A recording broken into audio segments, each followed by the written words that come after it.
Every class has their resident oddball. Back when I was in high school, ours was Tommy. He stood at around 6'3" and had the body of a jock, but he was never part of the cool clique. That's because of his social skills. You see, Tommy was really, truly weird. For example, he once got caught going around collecting roadkill and then mailing the remains through people's doors. He used to get his kicks out of tormenting younger students at our school, but not in that usual way that some people do. He would go overboard, hitting them really hard with sticks and forcing them to get on all fours on the ground and then sit on them like they were his chair for long periods of time. He'd do so until their limbs or backs gave out. His antics had earned him a suspension in the past. So, like I say, this guy had problems. But because he was so huge and muscular, nobody ever bothered him or called him out on his bullcrap. Especially not me, seeing how small I was for my age. Anyway, within our year group, he mostly kept to himself. That all changed on the night of our prom. It was sometime in the middle of the evening. While I was hanging around the punch bowl, 2 of my buddies came up to me. They told me that they had seen Tommy outside the venue. He was apparently hanging around out by the surrounding forest all alone, looking completely disheveled. Somehow, he had gotten a hold of a hatchet. They didn't know if he had found it somewhere, or if he had brought it with him and stashed it. Either way, they said he was brandishing it at them, saying some messed up stuff about how someone was gonna meet the Reaper on prom night, and how he just hadn't decided who yet. What a nut, I said, and proceeded to forget all about it. Just some empty, meaningless nonsense from Tommy the Loon, I figured. The night continued, and while dancing with my date, I got a sudden urge for a cig. I nabbed a few from my brother earlier without him noticing. "I'll be right back," I told her. I walked out into the hallway and snuck out one of the side doors of the venue. I lit my smoke and relaxed, contemplating the evening. Damn, proms weren't as fun as the movies made them out to be, I thought. As I stood out there all by myself, puffing away, I looked out to the nearby woods. It was dark that night, but thanks to the moonlight, I could just about make something out in the tree line. It looked like a person, just standing there. You know when you can just sense that somebody's watching you? Well, I couldn't see their face, but I could feel their eyes all over me. Suddenly, the figure began full-on sprinting in my direction. My heart skipped a little. It was a tall guy in a tuxedo. He stopped abruptly, maybe 6 feet away from me. It was Tommy. "Oh, Scott, old buddy. Boy, am I glad to see you," he said, the same way an alien new to our planet might think a human communicates with another human. "Say, why don't you come down to the woods real quick? I've got something I want to show you. I think you're really gonna like it." I remembered what my friends had told me earlier, how Tommy had been waving a hatchet around. Luckily, he didn't seem to have it on him in that moment. And then again, maybe that's what he wanted to show me in the woods. No thanks, man," I said. "I just want to go back and dance. No offense." I tried pushing the door to go back inside. Problem. It was one of those fire escape doors, the ones that only open from the inside. I was trapped out there with him. "Come with me now, Scott," he said. "I insist." "No thanks, Tommy. I'm really not in the mood." Tommy was much bigger than me, and his size and demeanor were quite intimidating. I was only 5'6". It was like David and Goliath. Still, I stood my ground, refusing to go with him every time he insisted. I'd never felt more alone than in that moment. I eyed Goliath over. At last, he said something.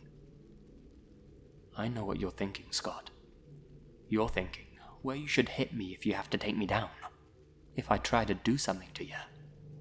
What you should do, where you should run, what you should shout." He stepped closer to me. "But you can't do nothing, Scott. If I want to hurt you, There's not a goddamn thing you can do about it. There was an eerie silence as he stared at me for what must have been a half-minute. Then, deeply, "And I wanna hurt ya, Scott. I wanna hurt ya real bad." I was paralyzed with fear. "Come on, man," I said. "Don't be like this." His eyes stared at me with a fiery intensity, wide and soulless. Otherwise, his expression was disturbingly neutral. Not a moment too soon, my buddies from before came walking around the corner of the building. They'd asked my date where I'd gone, and she told them I went outside.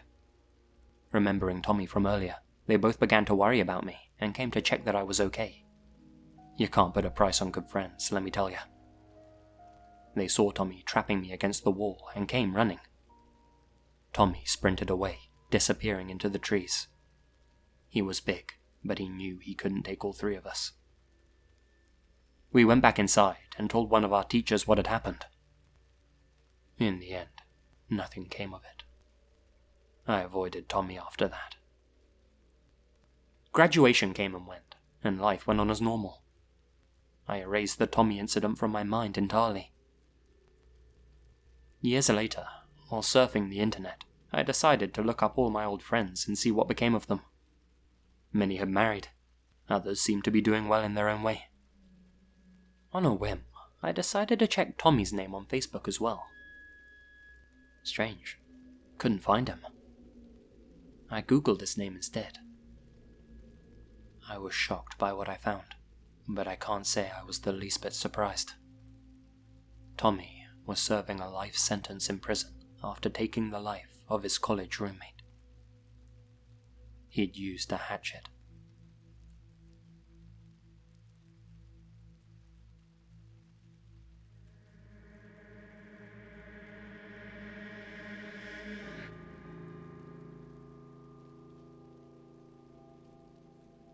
This is a bizarre story that happened when I was 16.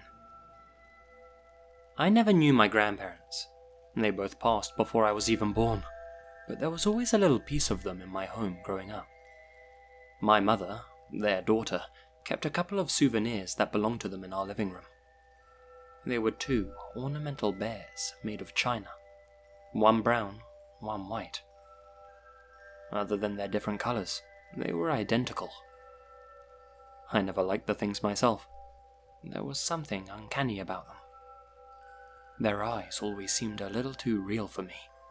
Not like bear eyes at all. Too much white in them. Too much humanness, if that makes sense. But that was neither here nor there. There were of course other things in our home that reminded my mother of her parents, but those two bears always stood out to me, as they were always displayed proudly on the window ledge. Apparently, my grandparents were really great people. My whole family agree that I would have adored them. One night, I remember having a really vivid dream about those two bears. So vivid, in fact, that it still burned into my mind all these years later. In the dream, I'm laying on an operating table in a hospital ER, completely alone and confused. There's no sound whatsoever, just total silence. Even my own movements are inaudible. In the dream, I managed to stand up and go for the door. I clutched the handle, but something stops me. I turn back to look at the table I just got up from. It's red, and there are tools scattered all over the floor around it. And something else. On the now stained red table are two familiar objects. The brown and white bears. Their pale, human-like eyes staring into what felt like my very soul. It was horrible, like one of those dreams where you can feel the pain and terror. I felt a burning in my chest that wouldn't go away, the true definition of a nightmare. Inexplicably, one of the bears moves to the edge of the table and falls, breaking into 1,000 pieces without a sound. That's where the dream ended. I woke up a few days later in the hospital. I hadn't been dreaming in my bed at home at all. I'd actually been in an operating theatre. The setting for the dream itself had been real. The surgeons only barely managed to save me, and apparently they lost me for a minute before bringing me back to life. Apparently I'd been in a car wreck. My girlfriend Rebecca had been in the vehicle with me. Her father was driving. The crash was real bad. Neither of them made it. Unbeknownst to me, this had all happened on prom night. I don't remember anything about my prom. Not how I got there, what I did, who I saw. Only the stories that were told to me after the fact. The crash had wiped that night clean out of my mind. A few people said they saw me get into the car with Rebecca's father at the end of the evening. A toxicology report later revealed that our old man had been drinking when he came to pick us up. He always seemed like such a level-headed and responsible guy, so I'll never understand that. While driving me back to my place, he swerved over into the wrong lane and hit another vehicle head-on. Luckily, the driver in that car was okay, though he too came close to losing his life. Thankfully, there were some amazing surgeons on call that night. The strangest part of this story, however, came after I was well enough to go home. I got myself discharged, and my mother drove me back to our house. I, of course, was a little nervous about getting back into a car after hearing what had happened, but I managed to set those fears aside. We go inside, and I make my way into the living room. There's only one of the ornamental bears on the window ledge, the brown one. The white one's nowhere to be seen. I asked my mum why she had moved it. "Oh," she told me, "it's the strangest thing. The white one just fell from the ledge and shattered. No idea how." Obviously, she had had no reason to tell me about this while I was in hospital. Her mind was on other matters, like my recovery, and I hadn't told her about the dream I had had while in the operating theatre. She went on to tell me that it smashed the night I went to prom. I put two and two together and finally confided in her about my dream. This all happened 10 years ago. I've mostly gotten over the trauma, though I still get the occasional flashback and feelings of survivor's guilt. I can't help but feel I was somehow being protected that night by two relatives I'd never even had the pleasure of meeting. My grandparents. Even now, my mother and I sometimes catch ourselves looking at that lonely, brown ornamental bear on the living room window ledge, and, half-jokingly, say that I've still got one spare life left if I ever need to use it.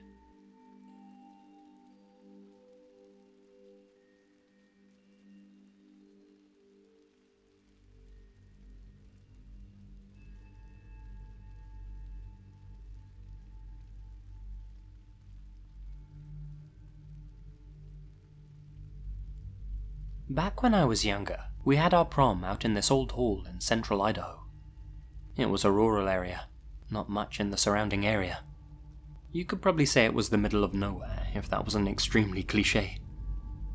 There was, however, an old, abandoned house about a 5-minute walk away from the venue the prom was being held in. The night progressed as intended. There was awkward dancing, secret drinking, some people embarrassing themselves, and some people getting lucky. Some winners, some losers. I myself was one of the losers, who none of the girls wanted to dance with. At one point near the end of the night, a few buddies and I decided to check out the abandoned house that we heard was nearby. More fun than sitting around in the hall feeling sorry for ourselves at least. As we approached the abandoned house, we noticed something strange. A flickering light in one of the ground floor rooms. It was like candlelight. Guess the place wasn't so abandoned after all, I figured. Still, we got closer to check the place out. We'd come this far, right? We got close enough to get a relatively decent view inside the living room, the room where the light was coming from. Strange. There was no furniture inside at all, and the place looked like it hadn't been cleaned in years. We shrugged it all off and started to head back to the prom hall. We didn't want to trespass or anything. As we turned to leave, we heard a noise come from the back of the property. It was a truck's engine, roaring. In no time at all, the truck came screaming around the back of the house, its headlights lighting us up. It sped off past us, over and across the fields. There wasn't even a road or anything. Soon, it disappeared into the darkness. What the heck was that about? We asked ourselves. We walked back to the prom hall and didn't bother mentioning the story to anyone. After all, what was there to tell, really? At the end of the night, we realized we should have spoken up sooner. 4 of our fellow students, 3 females and 1 male, had gone missing. It was a group of friends who always hung out together. One of their other friends said that they had gone off to explore the abandoned house earlier in the evening. When they hadn't returned, she assumed it was just because they were out having fun there. The authorities were notified, and they went to explore the abandoned house that we'd been to check earlier. Inside, they found the male student, bound, gagged, and unconscious on the living room floor, the room that we had looked into. If we had gotten closer to the window, we would have spotted him lying there. The females were nowhere to be seen. When the male student finally came to, he said he had no memory about what had happened. The last thing he remembered was approaching the old house. Me and my friends spoke up about the truck we had seen speeding off along the fields. Now the main theory is that someone, or someones, took the female students, and that they were in the truck we saw speed past us. Perhaps they'd seen us approaching the house and we spooked them. Who knows? Either way, those students were never seen or heard from again. We still don't know where they were taken, or what happened to them after that night.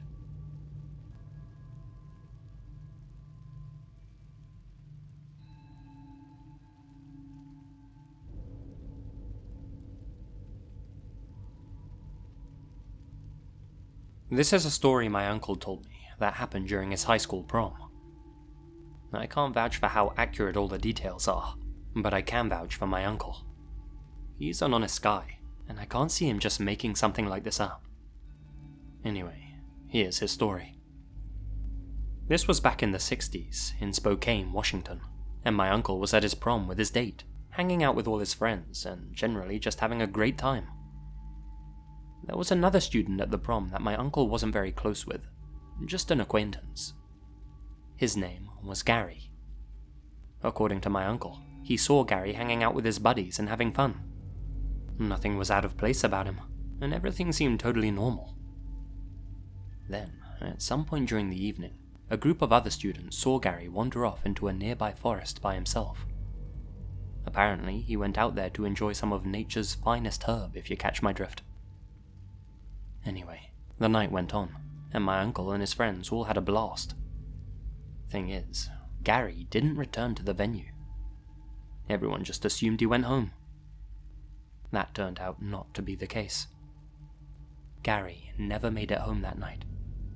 His parents contacted the authorities the next morning. They of course searched the forest area where he'd last been seen walking into, but there was no trace of the poor guy anywhere. Rumors started circulating about what happened to him. As time went by, everyone assumed the worst. Gary's parents never gave up on their search for him though. Then, 22 years after he had vanished, against all of the odds, a man wearing a tuxedo was found wandering in those very woods. It was Gary. Visually, he was 22 years older, but he acted as if a day hadn't even passed since the night of the prom. He seemed confused and disoriented, and was taken to the hospital for examination. When interviewed, the man said that he was indeed Gary, that he was 17, and that only the night before, he'd been to his school prom. Well, just from looking at him, you could tell he was 39, but he remained adamant that he was still in high school. His wallet contained a driver's license that was issued back in the 60s, along with his student ID. Both were indeed the real Garys. When his parents arrived to identify him, they immediately recognized the man as their son. They were elated. Gary, on the other hand, was shocked. His parents were old now, but in his mind, only one night had passed. Gary's body was in the 1980s, but his mind was still back in the early 60s. Over the next few hours, medical staff convinced Gary that he had indeed been missing for the past 2 decades. They even showed him cutouts from newspapers to prove it. As you can imagine, he kind of lost his mind a little after that. My uncle doesn't know much more about what happened to Gary after that. Like I said at the start, him and Gary weren't close to begin with. Still, if it's true, it's a crazy story.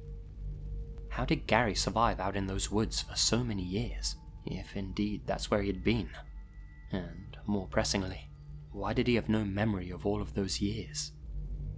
I've heard of people having crazy trips where they think their whole life has passed, only for them to wake up the next morning to find out they'd been living a phantom reality, but I've never heard of anything like this. I don't know what I'd do if I was Gary.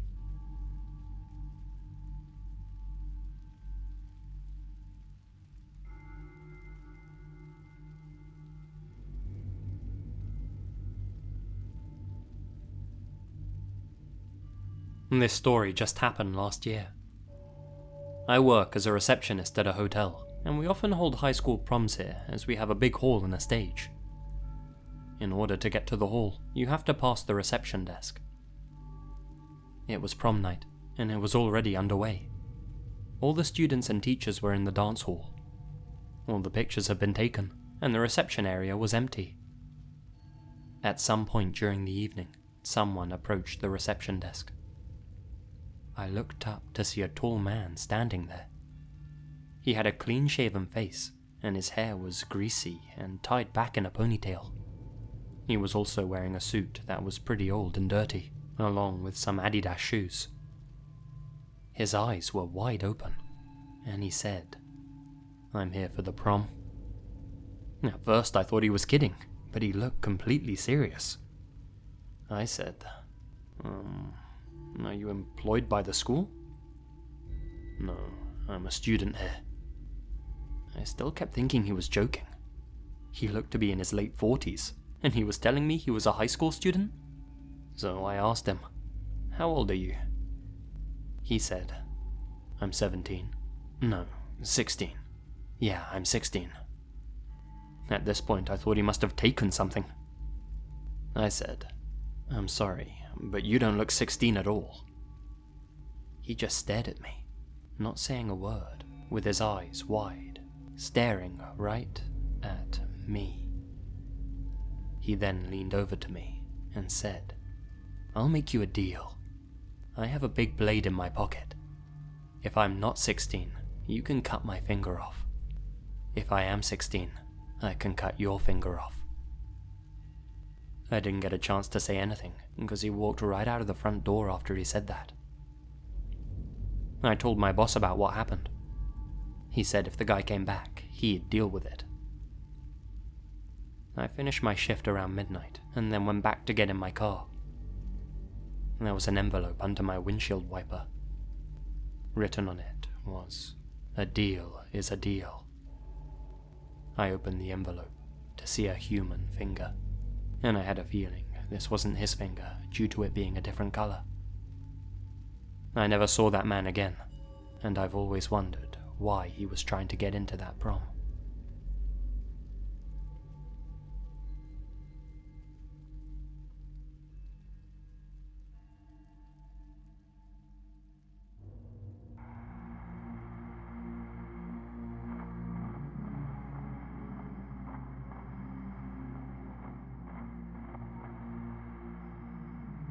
Hey guys, Lazy here, and thank you very much for listening.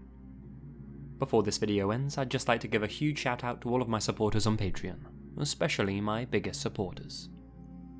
Joey Hatfield, Silas Gheist, Alba Medrano, Mystic the Manakete, Infamous-senpapi, Sieg, Kyle R, Hamish, Connor Louthan, Kelly Rocco, Darius Saffaie, Kelly Rocco again, Nadine, Sloane Crawford, Sarah Ramirez, AnimeWimp, Crazy MaskParade, Martin Vatland, Gina Valera, ProCupidineNata, Philip Westre, Alex Greensall, Monica Mendoza, Crawford K McDonald, and Marley Wright.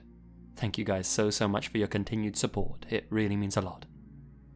If you'd like to support the channel as well, you can find a link to my Patreon in the description below, and be sure to smash that like button and share the video around, all that good jazz. Until the next time guys, you all stay spooky. And remember, the best things happen in the dark.